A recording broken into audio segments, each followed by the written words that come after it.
I really enjoyed this class. It really opened up my perceptions of how um, we perceive justice and the possibilities that we can turn to within the criminal justice system.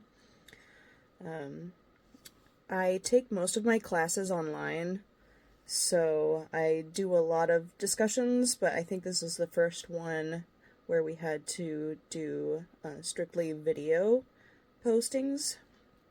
And at first I was not really into it, but I think it's a good idea because it makes you answer things a little more candidly and you aren't able to go back and edit things like you would if you were typing up every answer. So I really liked that aspect of it and hearing everybody's opinions just flow freely. So um, this class changed my perceptions about victims, offenders, and the community by just hearing more dialogue. I think we make a lot of assumptions about victims and or people that are harmed.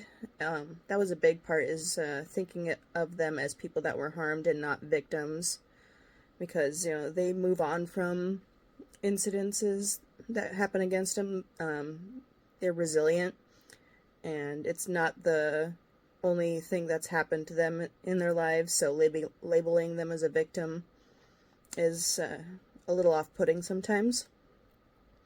And as for offenders, the people that cause harm, it really put them in more of a humanitarian view. Just it kind of makes you remember that these are people too. They're not just criminals. They're not just lawbreakers, but they have also done good things. They also have futures, and it's also not the only incident happening in their life that from this they're more easily able to move on from it after they've done sorry and they have held themselves accountable. And I really like that it involved community as well. I never really thought of involving the community as much in the justice system. So I just think involving everyone that was affected by the issues is a really great way to help resolve any harms done. I observed myself just realizing the potential for justices when people do wrong. I think I had been thinking about for a long time the prison system in this country and how it's incredibly overwhelmingly populated by people, and being the most holding the most prisoners worldwide is pretty daunting. It makes you think, of course there's got to be some other way, but trying to think of another way, I wasn't really sure personally how we would be able to deal with offenders in another way. So learning more about restorative and transformative justice, it kind of guides the path towards what we should be aiming for in ways of the justice system, I believe. One issue that surfaced for me that I had a really hard time dealing with was especially in the video of the community in which a lot of the adults sexually abused the children.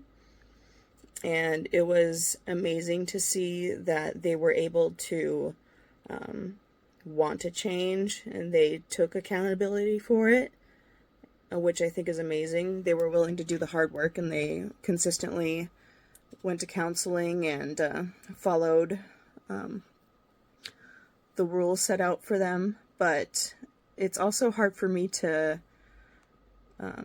grasp if the children that were harmed could genuinely understand that what happened to them was that can be forgiven. I'm not sure if children have the capacity mentally to really process all that. So I wonder how many of them will feel once they're older and they can really process what happened with them. So it would be really interesting to see a follow-up, because I know a lot of rape victims whose offenders don't ever apologize or probably never get caught, never get reported.